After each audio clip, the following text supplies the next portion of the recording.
Hello students. आज जो है इस चैप्टर की ये क्लास है वो इसको हम आज लास्ट क्लास कहते हैं क्योंकि मोस्टली जो टॉपिक्स थे इसके मेन टॉपिक्स वो हमने पिछली क्लास में कवर कर लिए हैं। इसका एक टॉपिक बचा हुआ है वो है application of determinants and matrices. तो अंडर दिस टॉपिक हमें एक जो क्वेश्चन यहाँ पर मिलेगा जिसकी मेथड है तो पहले अपन क्वेश्चन को डिस्कस करेंगे यहाँ पर। तो क्वेश्चन जो रहेगा वो होगा अपना लीनियर इक्वेशन। तो जैसे कि हमने 9th क्लास में 10th क्लास में पढ़ा हुआ है linear equation in 2 variables, linear equation in 3 variables. तो यहाँ पर आपको 2 वेरिएबल्स एंड 3 वेरिएबल्स दोनों टाइप के इक्वेशंस मिलेंगी। उनको हम डिटर्मिनेंट्स मेथड से कैसे यूज करेंगे उसे हम कहाँ पर पढ़ेंगे, application of determinants and matrices के अंडर में पढ़ेंगे। तो इसके पहले ये कुछ इसके जो बेसिक पॉइंट्स थे, इसमें फर्स्ट था आपका कंसिस्टेंट सिस्टम। तो कंसिस्टेंसी चेक करने के लिए हम उसको डिफाइन करते हैं कि a system of equation it's said to be consistent if it has one or more solution. Means जो हमारे पास में इक्वेशन दी जाएगी अगर उसके मोर देन वन सॉल्यूशन है तब हम उसे क्या बोलेंगे, कंसिस्टेंट सिस्टम बोलेंगे। मीन्स वो जो इक्वेशन होगी वो किसके कैटेगरी में आएगी, कंसिस्टेंट सिस्टम के कैटेगरी में आएगी। सेकेंड हमारे पास में दिया है इनकंसिस्टेंट सिस्टम। तो इनकंसिस्टेंट सिस्टम में जब हम इसको डिफाइन करेंगे तो ये होगा a system of equations is said to be inconsistent if it has no solution. ये हमने 10th क्लास में भी किया है लीनियर इक्वेशन इन 2 वेरिएबल्स में। वहां पर हमने कुछ कंडीशंस पढ़ा है जिसमें एक कंडीशन होती है आपकी यूनिक सॉल्यूशन के लिए, एक आपने पढ़ा है उसका वन और मोर सोल्यूशन के लिए, एक पढ़ा है आपने नो सोल्यूशन के लिए। तो यहाँ पर ये दो कंडीशन आपकी सेटिस्फाई होंगी। आगे जो हम क्वेश्चन सॉल्व करेंगे उसमें हम मिलेंगे दोनों केस, जिसमें फर्स्ट में रहेगा जिसमें हमको वन और मोर सोल्यूशंस मिलेंगे और एक केस हमको ऐसा मिलेगा जिसमें हमको कोई भी सोल्यूशन नहीं मिलेगा। तो जिसमें हमको कोई भी सोल्यूशन नहीं मिलेगा एक्स वाई जेड के लिए, ये जितने भी वेरिएबल्स वहां पे दिए हुए हैं उसे हम इनकंसिस्टेंट सिस्टम की कैटेगरी में रखेंगे, और जिसके हमारे वन और मोर सोल्यूशंस मिलेंगे उन्हें हम किसकी कैटेगरी में रखेंगे, कंसिस्टेंट सिस्टम की कैटेगरी में रखेंगे। आगे हम टॉपिक को एक्सपेंड करते हैं। तो इस टॉपिक में हमारा जो न्यू हेडिंग है वो है solution of a system of linear equation using the inverse matrix method. Inverse से आप फैमिलियर हैं, जैसे कि हमने लास्ट एक्सरसाइज में किसी भी मैट्रिक्स का इनवर्स यूजिंग एडजॉइंट कैसे फाइंड किया है उसके लिए हमने फॉर्मूला यूज किया है, adjoint of A upon mod of A. This is the formula to find the inverse of any matrix that is A. ये हमने यहाँ पर एडजॉइंट के हेल्प से जो मैट्रिक्स निकाला है, इनवर्स फाइंड किया है। सेम कॉन्सेप्ट हमको यहाँ पर भी यूज करना होगा। तो इसके लिए हम सबसे पहले करते हैं जो हमारी इक्वेशन से पहले अपन वो इक्वेशंस को यहाँ पर कंसीडर करते हैं। Then for that consider a set of 3 equations, और जो उनका फॉर्मेट है वो होगा suppose A I X plus B I Y plus C I Z is equal to D I. यहाँ पे जो आई है उसकी वैल्यू हमने लिया है 1, 2 एंड 3। तो इसके अकॉर्डिंग जो हमारी इक्वेशंस फॉर्म होंगी वो इक्वेशंस हम ले सकते हैं। जो बनने वाली हैं वो होंगी हमारे पास में A1, B1, C1। मतलब उन इक्वेशंस के अकॉर्डिंग हम यहाँ पर जब मैट्रिक्स फॉर्म करेंगे तो उसका ये हमें फॉर्मेट लेना है इस टाइप से कि जब हमें ऐसी इक्वेशंस दी जाए A1, जैसे यहाँ पर आई को हमने 1, 2, 3 लिया है, तो जब हमने 1 रखा तो A1x plus B1y plus C1z। तो यहाँ पर हम क्या करेंगे, जो x, y, z के कोफिशिएंट्स हैं उनको हम यहाँ पर लिखेंगे। जैसे हमने क्या लिखा है A1, B1, C1। नीचे हम जब यहाँ पर 2 रखेंगे आई की वैल्यू तो हो जाएगा A2x plus B2y plus C2z। यहाँ पे हो जाएगा आपका D2। Then in this case you will write here A2, B2, C2। Last जब आप यहाँ पे 3 पुट करोगे तो ये बन जाएगा A3x plus B3y plus C3z plus is equal to D3। Then in this case you will write here A3, B3 and C3। इसके बाद में जो यहाँ पर A1, B1, C1 है, A2, B2, C2 and A3, B3, C3 जो दिए हुए हैं वो किसके साथ लिखे हुए हैं, x, y, z के साथ, मतलब उनका मल्टीप्लीकेशन है।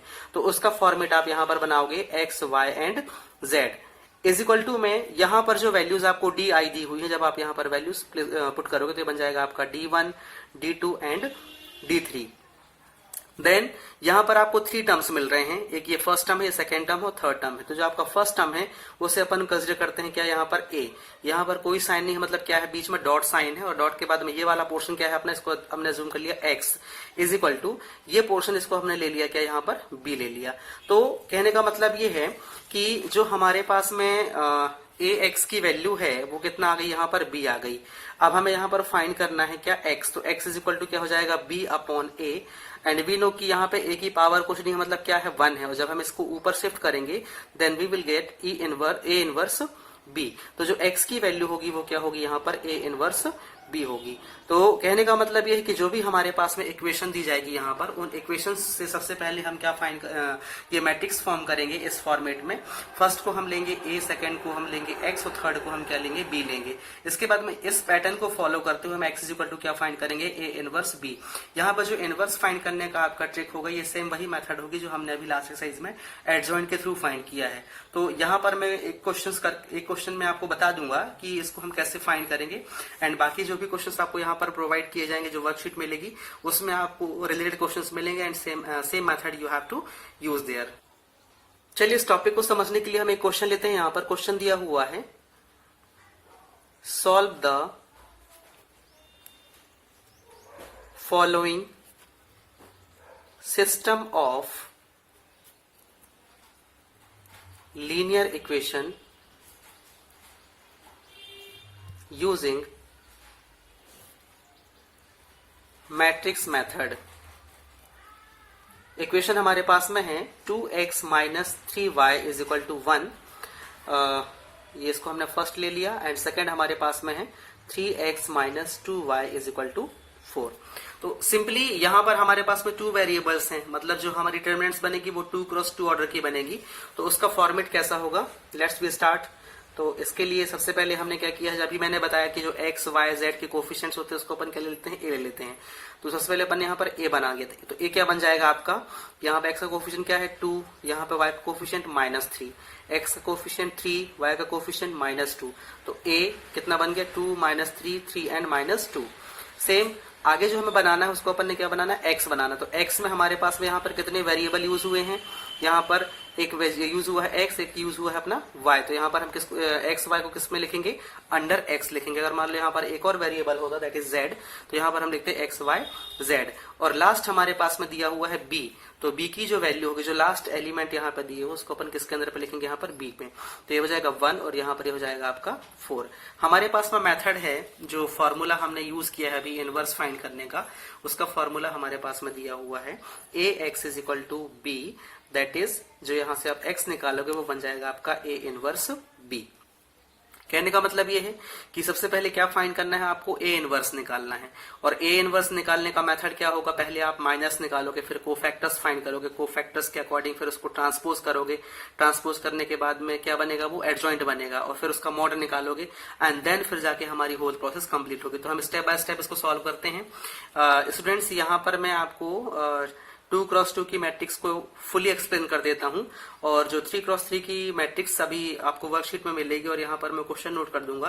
तो जो उसका बेस पार्ट है वो मैं आपको एक्सप्लेन कर दूंगा, और बाकी जो रेस्ट पार्ट है वो आपको खुद से सॉल्व करना है, क्योंकि वो क्वेश्चन बहुत ज्यादा टाइम कंज्यूमिंग हो जाएगा, और उसके जब आप खुद से करोगे तो आपको बहुत अच्छे से समझ में आएगा।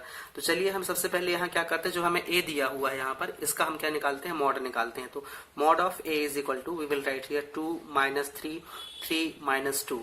इसको हम सॉल्व करेंगे तो ये बन जाएगा 2 2 जा 4 मतलब -4, माइनस 3 3 जा 9 मतलब -9। तो ये -9 क्या, ये बन जाएगा आपका +9। तो -4 + 9 is equal to 5 you will get. तो मॉड ऑफ ए की जो वैल्यू है वो क्या है, यहाँ पर 5 है। मतलब ये इसकी कंसिस्टेंसी यहाँ पर हमको प्रूफ हो जाती है, मीन्स इसके हम आगे सोल्यूशन निकाल सकते हैं। सपोज यहाँ पे 0 मिलता तो यहाँ पे क्या होता, वो नो सोल्यूशन होता। तो इस केस में फिर हम आगे बढ़ेंगे। तो आगे बढ़ने के लिए सबसे पहले अपन को क्या करना है, जो यहाँ पर अपन को डिटरमिनेंट दिया हुआ है उसके अकॉर्डिंग हम m1 और साथ m11 मींस माइनस और साथ में हम कोफैक्टर्स फाइंड करते जाते हैं। तो पहले अपन ने निकाला m11, तो m11 क्या होगा, मींस इसके करस्पॉन्डिंग एलिमेंट लेंगे तो ये मिलेगा -2। एंड यहाँ पर जब आप a11 फाइंड करेंगे तो 1 + 1 क्या है, यहाँ पर इवन नंबर है, मतलब -2 ही रहेगा, there will be no change. Then फिर हम निकालेंगे यहाँ पर m12 मींस इसके करस्पॉन्डिंग एलिमेंट रहेगा 3, हो जाएगा 3। और यहाँ पर a12 की जो वैल्यू होगी वो क्या होगी, 1 + 2 कितना हुआ 3, 3 क्या है ऑड है, तो यहाँ पे क्या बन जाएगा -3। नेक्स्ट आपका है m21 के अकॉर्डिंग इसको जब हम जूम करेंगे तो यहाँ पे इसके करस्पॉन्डिंग रो और ये कॉलम स्किप होगा तो क्या मिलेगा हमें -3, ये हो जाएगा हमारा -3। बट 2 + 1 क्या है, यहाँ पर ऑड है, तो इस केस में भी आपको क्या मिले, ऑड के केस में आपको यहाँ पर साइन चेंज करना पड़ता है। तो माइनस का क्या बन जाएगा, यहाँ पर जब आप a21 निकालोगे तो ये बन जाएगा आपका क्या 3। देन फिर हम फाइंड करेंगे यहाँ पर M22। जब हम M22 फाइंड करेंगे तो M22 में मिलेगा हमारा इस एलिमेंट के अकॉर्डिंग तो मिलेगा अपन को 2, बट दिस इज इवन, मतलब जो इनका एडिशन होगा वो क्या होगा, इवन। तो A22 की वैल्यू भी क्या मिलेगी आपको यहाँ पर 2 मिलेगी। तो इस तरीके से हमें क्या मिल गया, ये कोफैक्टर्स मिल गया। हमको यहाँ पर निकालना है क्या, एडजॉइंट ऑफ A निकालना है। तो एडजॉइंट ऑफ A निकालने का फॉर्मेट होता है A11 A12, यहाँ होता है A21 एंड A22। अब जो एलिमेंट्स हमने यहाँ पर फाइंड किए हैं उनको हमें क्या करना है, इसमें पुट करना है। तो इस तरीके से जब हम एडजॉइंट फाइंड करेंगे तो जो अभी मैंने स्ट्रक्चर बनाया था कोफैक्टर्स के फॉर्म का, वो हम यहाँ पर जब मेंशन करेंगे तो बन जाएगा -2 3 -3 एंड 2। ये हमारा निकल गया क्या, एडजॉइंट निकल गया। अब हमें क्या निकालना है, ए इनवर्स निकालना है। तो ए इनवर्स निकालने का फॉर्मूला हमने पहले भी पढ़ा हुआ, वो फॉर्मूला होता है adjoint of A upon mod of A. Mod of A हमने अभी फाइंड किया, तो मॉड ऑफ ए की जो वैल्यू है वो हमें 5 मिली है यहाँ पर, और एडजॉइंट ऑफ ए हमें ये मिल गया। तो A inverse is equal to we will get -2 यहाँ हो जाएगा -3, ये हो जाएगा 3 और यहाँ पे जाएगा 2। और जो आपका डिवाइड में हमको 5 लिखना उसको अपन ने 1/5 यहाँ पे लिख दिया है। अब ये 1/5 यहाँ पे लिखा है, इट मीन्स हम क्या करने जा रहे हैं यहाँ पर इसको इस वैल्यू को इस पूरे से मल्टीप्लाई कर दो सबसे बेस्ट। तो ये हो जाएगा हमारा A inverse is equal to 1/5। जब -2 से मल्टीप्लाई होगा तो -2/5, ये 1/5 जब 3 से होगा तो क्या बन जाएगा 3/5, 1/5 इंटू -3 मतलब -3/5 एंड लास्ट 1/5 इंटू 2 मतलब 2/5। तो ये हमें ए इनवर्स की वैल्यू मिल गई।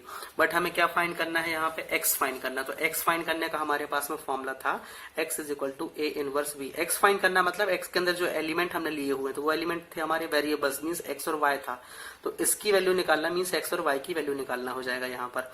देन इन दिस केस क्या हो जाएगा आपका A inverse dot B formula था हमारे पास में। तो ए इनवर्स की वैल्यू हमारे पास में दी हुई है -2/5, 3/5, -3/5, 2/5।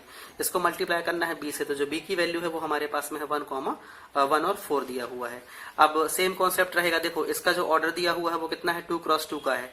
इसका जो ऑर्डर दिया हुआ है वो है 2x1 दिया हुआ है। तो हमने क्या देखा था, मैंने जब मैट्रिक्स में आपको मल्टीप्लिकेशन एक्सप्लेन किया था, तो मल्टीप्लिकेशन में हमने देखा था कि जब हमारे पास में दो मैट्रिक्स दिए हो और दोनों का हमको प्रोडक्ट फाइंड करना हो तो फर्स्ट मैट्रिक्स का हम रो देखते हैं, सेकंड मैट्रिक्स का हम कॉलम देखते हैं। तो यहाँ पर हमारे पास में फर्स्ट मैट्रिक्स का रो दैट इज 2 रोज हैं एंड 1 कॉलम है। इसका मतलब हमें क्या मिलेगा, 2x1 की मैट्रिक्स मिलेगी। यहाँ पर 2x1 मतलब उसमें 2 रोज होंगी लेकिन सिंगल कॉलम होगा। तो चलिए इसको अपन सॉल्व करते हैं। तो सॉल्व करने का क्या होगा, फर्स्ट रो फर्स्ट कॉलम मतलब -2/3 into 1 plus 3/5 into 4। First row first column complete हुआ, सेकंड कॉलम तो है ही नहीं। अब सेकंड रो फर्स्ट कॉलम होगा तो -3/5 इंटू 1 प्लस 2/5 इंटू 4। ये हमारे डिटरमिनेंट्स बनेगा। इसके अकॉर्डिंग जो एलिमेंट आएंगे वो क्या मिलेगा, -2/3 ये हो जाएगा हमारा, और प्लस यहाँ पर मिलेगा 3 4 ये हो जाएगा अपना 12/5। यहाँ पर होगा -3/5 और ये हो जाएगा हमारा प्लस 2 4 8/5। इस यहाँ पे -2/5 था ना, ये आपका 2/5 ही रहेगा। ओके, तो ये 5 है आपका। देन आगे जब हम इसको सॉल्व करेंगे तो यहाँ पर 5 इसका एलसीएम हो जाएगा। तो वैल्यू हमें मिलेगी 5 एलसीएम होगा, माइनस के ऊपर मिलेगा -2 प्लस 12 और सेम नीचे यहाँ पर 5 एलसीएम होगा और ऊपर मिलेगा हमको -3 प्लस 8। इसको हम फर्दर जब सॉल्व करेंगे तो वी विल गेट -2 प्लस 12 ये हो जाएगा आपका 10 डिवाइड बाय 5 मीन्स ये मिलेगा आपको क्या, 2 मिलेगा। इसके बाद में -3 plus 8 that is 5 divide by 5 मतलब 1 मिलेगा। तो जो हमारे पास में x की वैल्यू थी वो क्या लिखा था अपन ने, x और यहाँ पर y लिखा था। इसके अकॉर्डिंग हमारे पास में वैल्यू 2 और 1 आ गई। कहने का मतलब ये है कि जो x की वैल्यू है वो क्या है, 2 है एंड जो y की वैल्यू है वो क्या है, 1 है, और ये हमारा आंसर है। तो इस तरीके से जब हमारे पास में कोई भी डिटरमिनेंट दिया हो उसका ऑर्डर 2x2 है तो हम उसको इस तरीके से ये मेथड को अप्लाई करके वहां पर सॉल्व कर सकते हैं। स्पेशली जब हमको कोई भी क्वेश्चन जो है वो इक्वेशंस के फॉर्म में दिया हो तो मेन हमको देखना होता है कि उस इक्वेशंस में कितने वेरिएबल दिए हुए हैं। अगर वहां पे 2 वेरिएबल्स दिए हुए हैं तो आपको 2x2 की मैट्रिक्स बनानी है। अगर वहां पर 3 वेरिएबल्स है मीन्स आपके पास में 3 इक्वेशंस दी हुई है।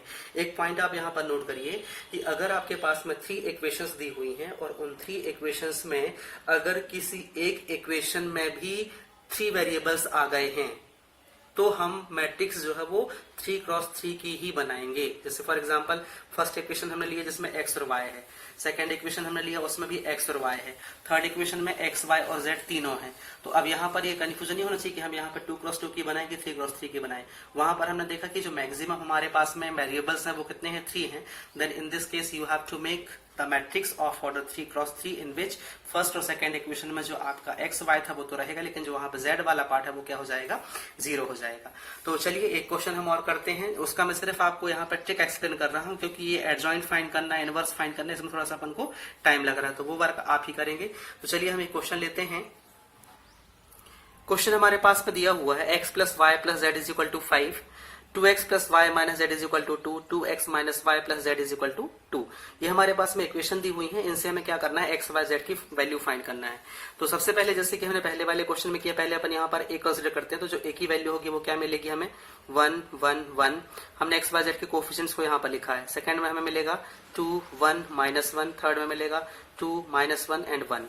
इसके बाद में जो आपके पास में x है वो मिलेगा, बिकॉज यू हैव 3 वेरिएबल्स, तो मिलेगा x y and z। And last आपका जो b में रहेगा वो रहेगा आपका 5 2 एंड अगेन 2। फॉर्मूला हमारा बनेगा a x is equal to B, that is x is equal to you have to find a inverse b। मतलब सबसे पहले आपको क्या फाइंड करना है, a इनवर्स फाइंड करना है। तो a इनवर्स फाइंड करने के लिए मैं एकदम शॉर्ट में बताता हूं आपको। a इनवर्स फाइंड करने के लिए सबसे पहले जो a आपको दिया हुआ है, यहाँ पे जो डिटरमिनेंट्स दी हुई है, जब इसका आप मॉड a फाइंड करोगे तो मॉड a की वैल्यू मैं डायरेक्ट यहाँ पर यूज कर रहा हूँ। आप इसको सॉल्व करेंगे, सॉल्व करने के बाद ही निकालेंगे, क्योंकि अपने पास में टाइम बहुत ज्यादा लगेगा क्वेश्चन, इसलिए मैं एकदम शॉर्ट में समझा रहा हूँ। तो मॉड ऑफ a जब हम फाइंड करेंगे, ये हम पहले ऑलरेडी निकाल चुके, इसलिए हम टाइम वेस्ट यहाँ पर नहीं कर रहे हैं। मॉड ऑफ ए जब हम निकालेंगे डिटरमिनेंट्स का, तो मॉड हमें मिलेगा यहाँ पर -8। इसके बाद में मैं एडजॉइंट निकाल रहा हूँ, तो एडजॉइंट ऑफ ए, जैसे अपन ने पहले मेथड किया है वैसे ही मेथड रहेगी। जो हमारे यहाँ पे टर्म्स होते हैं वो लिखे जाते हैं a11 a21 a31, ये हो जाएगा a11 हो गया, यहाँ पर a12, ये a13, यहाँ पर a22 a23 और यहाँ पर a32 एंड a33। इसके अकॉर्डिंग जब हम यहाँ पर एलिमेंट्स को लिखेंगे तो जो हमारा एडजॉइंट बनेगा वो एडजॉइंट आएगा। ये आपको फाइंड करना है पहले, जैसे आप माइनस निकालोगे, फिर कोफैक्टर्स फाइंड करोगे, फिर उसको ट्रांसपोज करके फिर आप ये एलिमेंट लिखोगे। तो 0 -2 -2 -4 -1 3 -4 3 एंड 1, ये मैंने फाइंड कर लिया। फाइंड करने के बाद मैंने यहाँ पर इसको डायरेक्ट मेंशन किया, इसको मैं एक्सप्लेन नहीं किया हूँ, मैं स्टेप्स में नहीं लाया हूँ। इसके बाद हम इनवर्स फाइंड करेंगे, तो इनवर्स फाइंड करने का फॉर्मूला हमारे पास में है a इनवर्स डॉट b। तो sorry adjoint of a upon mod of a। तो यहाँ पर एडजॉइंट ऑफ a हमें दिया हुआ है, जो हमने फाइंड किया है वो हमारे पास में दिया हुआ है। एडजॉइंट ऑफ a वो कितना है, 0 -2 -2 -4 -1 3 -4 3 एंड -1। और जो मॉड ऑफ ए आया था वो अपने पास में -8 था, तो हमने उसको लिखा 1/8। आगे जब हम इसको सॉल्व करेंगे तो माइनस से अंदर मल्टीप्लाई कर देंगे, तो ए इनवर्स की वैल्यू हमें मिल जाएगी 1/8, और यहाँ पर हो जाएगा 0 2 2, ये हो जाएगा 4 1 -3 एंड ये हो जाएगा आपका 4 -3 एंड 1। अब हमें फाइंड करना है x की वैल्यू, तो x is equal to formula हमारे पास में होता है a इनवर्स b। तो a इनवर्स ये हमें मिला 1/8, इसको लिखा हमने क्या, 0 2 2 4 1 -3 4 -3 और 1। इसको मल्टीप्लाई करना है किसके साथ में, b के साथ में। b हमारे पास में दिया 5 2 और 2। तो सेम आपको यहाँ पे 3 एलिमेंट्स मिलेगी, means first row first column में एक एलिमेंट मिलेगा, सेकेंड रो फर्स्ट कॉलम में सेकेंड एलिमेंट मिलेगा, और थर्ड रो सेकेंड कॉलम में आपको थर्ड रो फर्स्ट कॉलम में आपको थर्ड एलिमेंट मिलेगा। तो ये 3x3 का है मैट्रिक्स, और ये आपका 3x1 का है। तो जो आपकी मैट्रिक्स बनेगी वो 3x1 की बनेगी, मतलब आपको इस तरीके से एलिमेंट्स यहाँ पर मिलने वाले हैं। तो जब इसको आप मल्टीप्लाई करोगे तो x की जो वैल्यू है वो मिलेगी आपको, फाइनली मैं वैल्यू यहाँ पे लिख रहा हूँ, वो वैल्यू आपको मिलेगी यहाँ पर 1 2 एंड 2। तो कहने का मतलब ये है जो x है वो कितना मिला आपको यहाँ पर 1, y की वैल्यू आ गई 1 और z की वैल्यू, y की वैल्यू 2 और z की वैल्यू क्या आ गई, 2 आ गई। तो इस तरीके से हम यहाँ पर इसका आंसर निकाल चुके हैं, 1 2 और 2 जो भी निकला हुआ है। तो same questions you have to do. आज जो मैं वर्कशीट आपको दूंगा उस वर्कशीट में आपको ऐसी ही इक्वेशंस दी जाएंगी, और उन इक्वेशंस को आपको मैट्रिक्स मेथड से इस फॉर्मूले को, इस कॉन्सेप्ट को यूज करते हुए सॉल्व करना है। आज हमारा जो चैप्टर है वो कंप्लीट हो रहा है, इसकी हम एक क्लास और रखेंगे। तो नेक्स्ट क्लास में, क्योंकि मुझे मालूम है इस चैप्टर में डिफिकल्टी लेवल क्या है, कहाँ पे क्वेश्चंस में आपको डिफिकल्टी गई होगी, तो कुछ क्वेश्चंस जो डिफिकल्ट वाले हैं वो मैं आपको, जो कि हमारी प्रॉपर्टी बेस पे थे, हमने पहले किया हुआ है, तो वो प्रॉपर्टी बेस पर जो क्वेश्चंस हैं वो मैं आपको नेक्स्ट क्लास में एक्सप्लेन कर दूंगा। और इसके अलावा जो हमने अभी लास्ट में क्वेश्चंस किए हैं, जिसमें हमने एडजॉइंट फाइंड किया है, इनवर्स फाइंड किया है, और एक जो हमने मैट्रिक्स में भी पढ़ा हुआ था क्वेश्चन कि हमको एक इक्वेशन दी हुई जैसे a² + 5a - 6i is equal to something we have to proof and find और and hence find A inverse, ऐसा भी लिखा हुआ था। तो वहां पर ए इनवर्स के लिए हमने एलिमेंट्री न लगाकर वो जो मैंने फॉर्मूला बताया था वही फॉर्मूला हम एज इट इज अगेन यहाँ पर हम यूज करेंगे। तो नेक्स्ट क्लास में मैं आपको एज अ रिवीजन क्लासेस की दे रहा हूँ। टॉपिक जो है वो हमारे सारे कंप्लीट हो गए डिटर्मिनेंट्स के। अब बस आपको थोड़ा सा हार्ड वर्क, थोड़ा सा नहीं, आपको बहुत ज्यादा वर्क करना है, क्योंकि आपका पिछला भी वर्क छूटा होगा। इस वीक में ये चैप्टर हमारा कंप्लीट होता है। नेक्स्ट लेक्चर में आपको रिवीजन क्लास में देने जा रहा हूँ, और इसके बाद जो क्लास रहेगी उसमें आप अपने नोट्स मुझे पीडीएफ फाइल बनाकर भेजोगे, क्योंकि नेक्स्ट वीक से हम क्या करने वाले हैं, जो एक नया चैप्टर आएगा वो मैं आपको कल की क्लास में बता दूंगा कि क्या अपना चैप्टर आने वाला है। तो वो न्यू लेसन हम फिर स्टार्ट करके फिर उसको कंटिन्यू करेंगे। तो okay students, enough for today, do hard work, thank you.